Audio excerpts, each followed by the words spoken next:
ನಮಸ್ಕಾರ. ಇದುವರೆಗೂ ಎಲ್ಲ ಅತಿಥಿಗಳು ಈ ನೃತ್ಯ ರೂಪಕದ ಬಗ್ಗೆ ಬಹಳ ಮೆಚ್ಚಿಕೊಂಡು ಮಾತುಗಳನ್ನು ಆಡಿದ್ದಾರೆ. ನನ್ನ ಮನಸ್ಸು ಕೂಡ ತುಂಬಿ ಬಂದಿದೆ. ಏಕೆಂದರೆ ದೀಪಾ ಅವರು ಯಾವಾಗಲೂ ಒಂದು ರೀತಿ ಪ್ರಯೋಗಶೀಲತೆ ಹೆಚ್ಚು, ಅನ್ವೇಷಕ ಮನೋಭಾವದವರು. ಅವರ ಹಿಂದಿನ ಒಂದು ನಂದನಾರ್ ಚರಿತ್ರೆ ಕೂಡ ತುಂಬ ಚೆನ್ನಾಗಿ ಸೇವಾ ಸದನದಲ್ಲಿ ಅದನ್ನು ಪ್ರದರ್ಶನ ಮಾಡಿದ್ರು. ಅವರಿಗೆ ಒಂದು ದೃಶ್ಯವತ್ತಾಗಿ ತೋರಿಸುವಂಥ ಪರಿಕಲ್ಪನೆ ತುಂಬ ಚೆನ್ನಾಗಿದೆ. ಅವರು ಆಮೇಲೆ ಇನ್ನೊಂದು ವಿಶೇಷ ಅಂತಂದರೆ ಎಲ್ಲರೂ ಥಿಮ್ಯಾಟಿಕ್ ಪ್ರೆಸೆಂಟೇಷನ್ಸ್ ಮಾಡ್ತಾರೆ. ಅವರು ಒಂದು ಸಾಂಪ್ರದಾಯಿಕವಾದಂಥ ಕೂಚಿಪುಡಿ ನೃತ್ಯವನ್ನು ತೋರಿಸೋ ಬದಲು ಅದರಲ್ಲಿ ಒಂದು ನೃತ್ಯ ರೂಪಕದ ಕತೆ, ಒಂದು ನಾಟಕೀಯ ದೃಶ್ಯಗಳಿರುತ್ತೆ. ಇಂಥದನ್ನೇ ಹೊಸದನ್ನು ಆರಿಸ್ಕೋತಾರೆ. ಶಿವ ಪಾರ್ವತಿಯವರ ಮೂಲಕ ನಿರೂಪಣೆ ಆಗ್ತಾ ಹೋಗುತ್ತೆ ಆಧ್ಯಾತ್ಮ ರಾಮಾಯಣ. ಆ ರಾಮಾಯಣ ಇಡೀ ದೃಶ್ಯಗಳು ಬಿಚ್ಕೋತಾ ಹೋಗುತ್ತೆ. ಮಧ್ಯ ಶಿವ ಪಾರ್ವತಿಯವರು ಕೂಡ ನಿರೂಪಣೆ ಮಾಡ್ತಾ ಹೋಗ್ತಾರೆ. ಇದೊಂದು ಹೊಸ ಕಲ್ಪನೆಯಲ್ಲಿ ಇದನ್ನು ಸೃಷ್ಟಿಸಿದ್ದಾರೆ.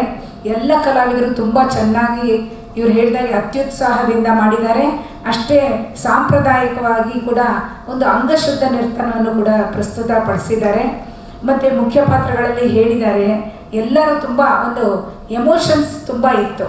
ಎಲ್ಲಿ ಸೀತೆ ಮತ್ತು ಆಂಜನೇಯನ ದೃಶ್ಯದಲ್ಲಿ ಒಂಥರ ಮನಕಲುಕುವಂತೆ, ಅದೇ ಥರ ಪಾತ್ರಧಾರಿಗಳಿಗೂ ಕೂಡ ತಮ್ಮ ಭಾವನೆಗಳನ್ನು ಅಭಿವ್ಯಕ್ತಿ ಮಾಡೋಕ್ಕೆ ಅವಕಾಶ ಇತ್ತು.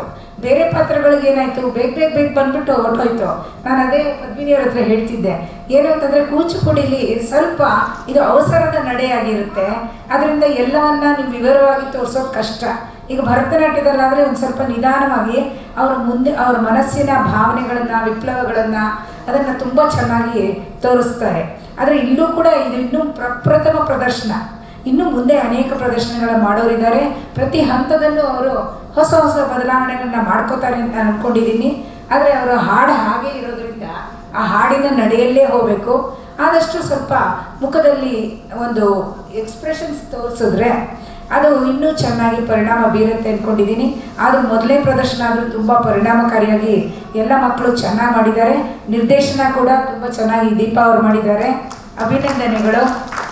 ಇನ್ನು ಉಳಿದ ಎಲ್ಲ ಅಂಶಗಳಲ್ಲೂ ಕೂಡ ಪರಿಪೂರ್ಣವಾಗಿತ್ತು. ಬಹಳ ಸಂತೋಷ ಆಯಿತು. ಇದಕ್ಕೆ ನನ್ನ ಕರೆದು ಅವರು ನನಗೂ ಇದು ನೋಡುವಂಥ ಒಂದು ಅವಕಾಶವನ್ನು ಕಲ್ಪಿಸಿದ್ದಕ್ಕೆ ಅನಂತ ವಂದನೆಗಳು. ನಮಸ್ಕಾರ.